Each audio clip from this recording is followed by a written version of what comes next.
Getting an ulcerative colitis diagnosis is a troubling time for many. But for many more, actually even getting to the diagnosis stage is a total pain in the bum. And that's why I wanted to talk about my ulcerative colitis diagnosis today.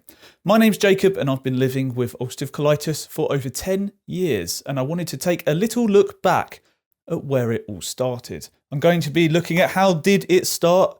How did I first see signs that ulcerative colitis was a thing for me?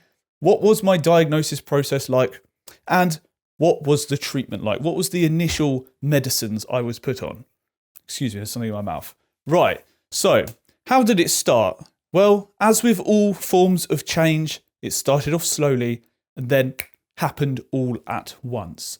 I began noticing blood when I went to the bathroom, but it was small amounts of blood, tiny bits of blood. And this was tricking me because oftentimes I would get hemorrhoids. So I didn't question it. I thought that I was simply pushing too hard on the toilet and wiping my bum too hard and that it was just blood. So I thought nothing of it. And over time, things began to change. And like I said, this happened slowly. I began to see increased frequency. Now this means the amount of time that I am going to the bathroom. This was an up, a little upwards arrow. Frequency was on the rise. I started noticing pain. Pain was increasing in my gut. Oftentimes I'd have to lie down in total pain, immobilizing pain. But it happened infrequently enough that I would just put it down to I ate something bad last night. Because at this time, my diet, my lifestyle was not good. I was eating lots of takeaway. I was eating lots of chocolate. I was eating pretty much whatever I liked with no whims or thoughts to a healthy diet in the slightest. Not one bit. Exercise, I would go out and do skateboarding. I'd let myself get very angry while I was doing it because I was very perfectionist over it. So my emotions were all over the place, spiking my cortisol constantly with stress. I was working a job that I absolutely hated. I was just doing it for the money, as you do. And I wanted to get out of there as soon as possible. And my boss just wanted me to work all the time. And I didn't want to work there at all. So there was this internal stress building up and really, really doing me in. So once this had been going on for a couple of months, I decided to visit the doctor. And what happened at the doctor's appointment was the doctor said to me, "You're pushing too hard on the toilet." Pushing too hard. Now, to give you a bit of background, at the time I decided to visit the doctor, my frequency had gone through the roof. That tipping point of change had happened, and suddenly I was going to the bathroom 20 times a day. I was seeing blood in every stool that I had, sometimes just passing blood in itself. And I said to the doctor, "This is going on. I'm going to the toilet many times a day." I came across as very nervous. I didn't know what was going on. I hadn't even really have heard of ulcerative colitis. I had heard of Crohn's disease. So I had a friend with Crohn's disease, but not ulcerative colitis. And the doctor just said, "You're pushing too hard." And the doctor prescribed me codeine. If I can spell that right. I've spelled codeine wrong. Regardless, codeine was prescribed to me. And codeine is a painkiller, but the main reason she prescribed it to me was to give me constipation because she was under the impression that I was pushing too hard on the toilet. And I said to her, "I'm not pushing at all. It just comes out of me." There's no effort being put into pushing whatsoever. It just comes out. I completely disagreed with what she was saying, but she prescribed me codeine nonetheless and sent me out the door. And she really came across as a doctor that was at the end of her wits. From my experience of seeing this doctor, I saw her quite a few times during the early days of ulcerative colitis, and she just seemed like she hated her job and wanted to quit. And I think that attitude, it really conveyed it to me, and she just seemed very short, like she hated her job and she was destined to quit soon. And I think she did quit because I never saw her again once I got my diagnosis. And I did keep seeing the doctor, so I didn't see her. Anyway, I tried the codeine. I try it for a couple of days and nothing changes. I don't even get constipation from it. The only thing that I remember is lying in my bed energyless, playing the Xbox 360 version of Civilization. I just took some codeine and I remember sitting there in a little bit of a haze thinking, I feel comfortable right now. But this isn't helping. So what did I do? Well, I turned to drinking. This is probably the worst thing that I could have done. But I felt depressed. I felt that I was at a time in my life where I had got bowel cancer because I saw blood in my stool. I'd assumed the worst and I thought, I'm not long for this world. So I got a honey Jack Daniel's whiskey and I began to drink that neat most nights and play Metal Gear Solid 5. MGS 5. On my Xbox 360, I was drinking whiskey. And this was a very, very silly decision looking back. One of the worst things you could do is drink alcohol during an ulcerative colitis flare. Not only does it ruin your sleep, it makes you dehydrated, increases your inflammation levels. There's a plethora of bad reasons that you should not be drinking alcohol. I didn't know any better. And that's one of the main reasons why I want to make these videos for you, to not make my mistakes, because I've made plenty of mistakes looking back. I was also smoking. I was smoking weed. I was doing everything that I could to not live in the moment, escape from this moment of I am currently dying. So I thought the end was nigh, and I remember lying there Christmas Day. I did not want to engage, and at the time my girlfriend, currently my fiance, I was supposed to go around her house for Christmas as I usually do most years, and I just lied on the bed and I just felt completely depressed. Oftentimes I feel depressed on Christmas anyway, just for other reasons, but I just lied there and I just felt it was depression basically. I just had no energy to do anything. I did not want to do anything. I did not want to socialise, but luckily she came round and I had an okay time, regardless of how bad I felt. But it was a troubling time. Yes, it was terrible. Absolutely terrible. So, I go back to the doctor eventually. Eventually, I see the doctor. And she refers me. Doctor refers me. So that means that someone at the hospital will be notified about me and what's going on, and they're going to do an investigation.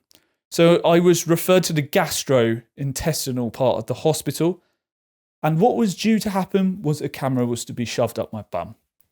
So that was called an endoscopy. And I had the shorter version called a sigmoidoscopy. I've never actually had a full endoscopy. Surprising with the amount of time that I've had inflammatory bowel disease. I am due to have one whenever the doctor gets round to setting a date. We've been talking about it for almost a year now. She's been asking me, do I want an endoscopy? And I said, let me film it for the channel. And then I've talked to them recently. This is a year later and they're still trying to work this out.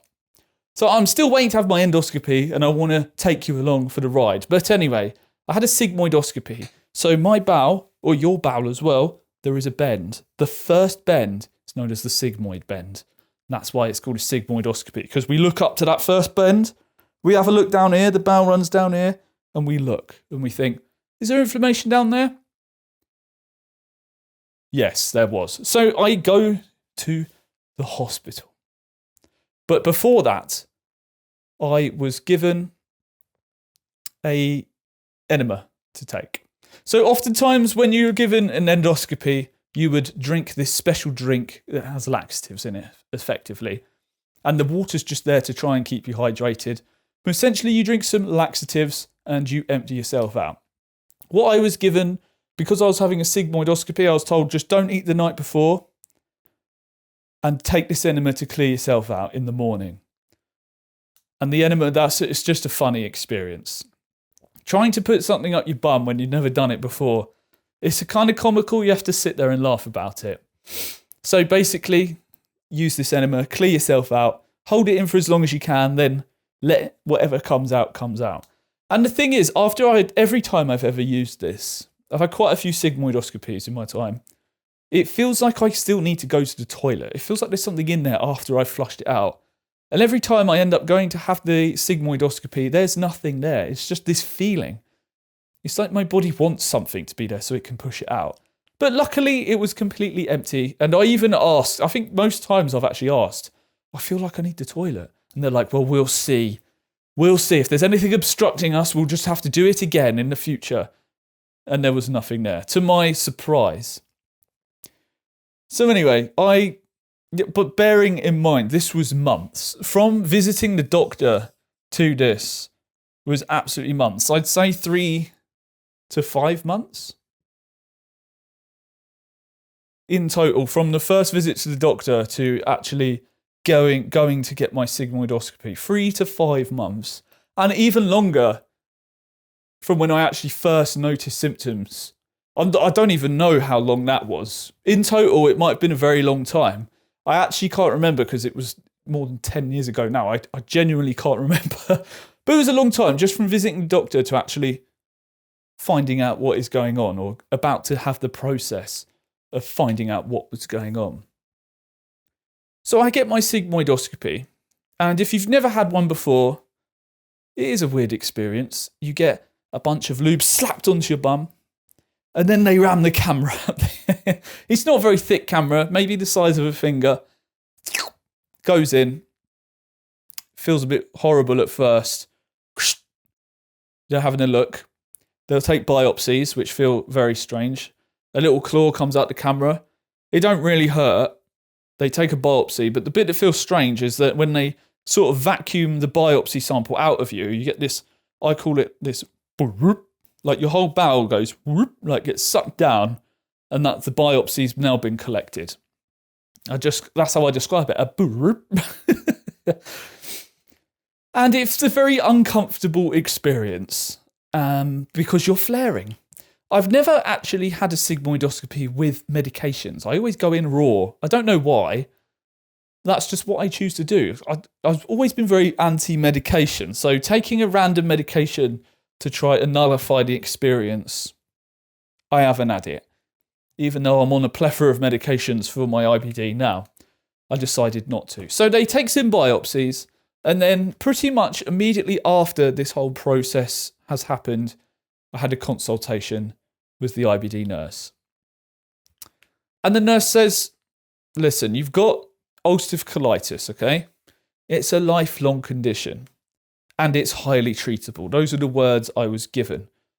And I get handed an envelope, and it's got pictures from inside of me. Suffice to say, I still have that envelope, and I do not look at those pictures very often. In fact, I've opened it about once, and that was just to record a video, which is on my older channel. Maybe I'll repost it here because it's very related to what I'm talking about.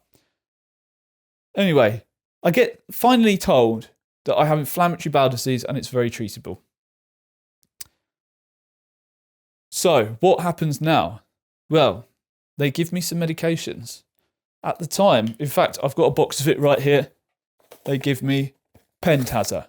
This is mesalazine.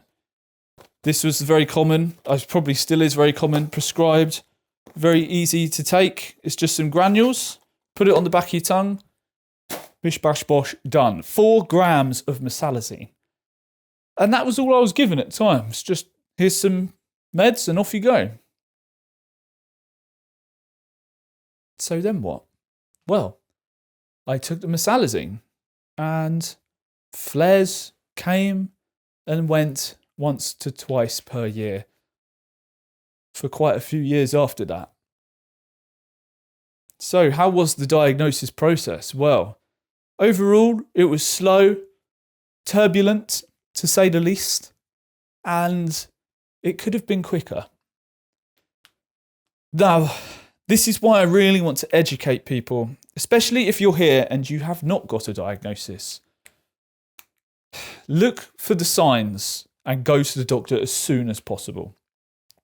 What I did up here is the wrong thing to do. I saw tiny bits of blood and I ignored it. I thought, it's hemorrhoids. It'll pass. It's nothing to worry about. When in all honesty, this was the first signs of change. And like I said at the start of the video, change often happens slowly until bam, change happens all at once. And this very much happened with my inflammatory bowel disease. Tiny bits of blood, tiny bits of pain, and then bam, I'm going to the toilet 20 times a day. Bam, every bowel movement has blood. And it just came out of nowhere because change was happening this whole time. So what can you do during this time? Now that you're equipped with the knowledge that maybe you haven't had a diagnosis yet, but you're pretty sure that you might have some form of inflammatory bowel disease and you're waiting for a diagnosis. Well, the best things that you can do is the good old trifecta of health. Get your sleep, your exercise, and your diet, and get those leveled up as much as you can whilst you're waiting. Get some good sunlight. Do all the things that you know you should be doing for your health. That up here, in my early 20s, I was not doing. My health, very poor decisions were being made. Like I said, I was drinking neat whiskey, for God's sake. What a stupid mistake that was. I would never do these things now. I would go to the corner shop and use the deal, the £3 for £1.20 deal. I used to sing that as I walked over. 3 for £1.20. 3 chocolate bars for £1.20. Is that even a good deal? Probably is now. Back then, it was a bit of an expensive deal because it was the corner shop, but I did that most nights. Get myself a white chocolate Kinder Bueno, maybe a Kit Kat chunky peanut butter, maybe a Whisper Gold or something like that. I haven't had chocolate in a long time now. I completely abstain from chocolate, but up here, bad decisions were made on a daily basis. Takeaways. Why was I even eating takeaways? They're more expensive than just buying food, but it's convenient and fun, and I loved it. I would often eat, what I would like to do is get the 50-50. So what I would do, I would order a chicken korma and coconut rice. Then whoever was with me would order a chicken tikka masala and keema rice. Then we would have half each, and then we'd get a cheese naan each. Oh, and some poppadoms. My God, I ate that too many times. When I was in university, I saw my Just Eat delivery history for the year. Just my account was over 70 orders that year. That's just my account. And oftentimes me and my friend would take turns. So we probably had takeaway for over half the year. Probably every other day we were having takeaway. That's where my student loan went. What a waste of time, money, and health. But like I said, I've made a lot of bad decisions. That's why I really want to convey that to you. And I'd love you to learn from my mistakes. I mean, if you're in university now and you're ordering takeaway, make your own food and just put the rest in a savings account. Don't be stupid like me. It's not worth it in the long run. Yes, you might enjoy the takeaway today, but it's not worth it. Even monetarily aside, your health, it's pointless. So don't ignore the signs of change. Signs of change may be small, might be imperceptible at the start. Let alone, I forgot to even mention fatigue. Fatigue was very real. I've got to write that on the board. Very, very real fatigue. And a sense of flatness. I know we're sort of backtracking here, but it's come to mind now. A sense of flatness. What do I mean by a sense of flatness? Well, it's almost as if you just don't have the energy for emotions. It's kind of a sense of depression in a way. But it's just, I said it a lot that I feel flat. There isn't an excitement, but there isn't a major sadness. It's just a flatlining of your emotions. almost as if you haven't got the energy to emotionally react to anything. There is only a flat line of emotion. And that just feels like nothing is worth doing. Nothing is worth being exciting for. Nothing in life is worth anything. It is just flat. And that is how depression felt for me, and ulcerative colitis before my diagnosis felt in general. Flat. I did not enjoy that experience. Yes, most of the time I'd just lie there and feel sorry for myself, really. Just to be real with you, I'd just wallow in sadness.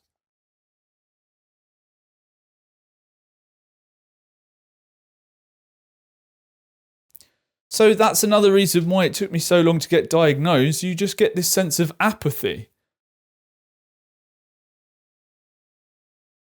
A sense of apathy. What's the point? I've got bowel cancer. I'm going to die. Is there any point in treating this? It's already too far gone at this point. The amount of times I'm bleeding in the toilet, I've not got much time left.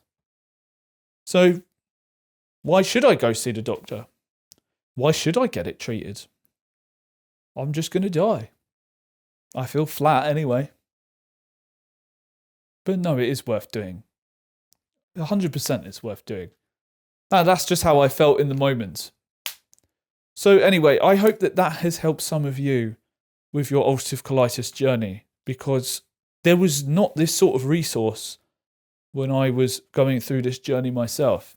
Or if there was, it wasn't made aware to me. The doctor sure as hell wasn't telling me any of this. It's the sort of thing you can only really learn from someone who's been through that experience. And if you're looking for some support with your ulcerative colitis journey, if I can talk, there is a link in the description where I am offering a waiting list for one-to-one support where I can help you out with getting on track with your health whilst suffering with inflammatory bowel disease. Because you can thrive with it. That's the thing. You can thrive with IBD. You just got to take the right measures, like working on your health. And you've got to put the pieces all together, which can be really tough. And I know that because I've spent so much time up here feeling flat, feeling apathetic, wallowing in my own sadness, and bleeding in the toilet. What a fun time, eh? So anyway, thank you so much, and I really hope that's helped some of you, and I'll see you in the next video.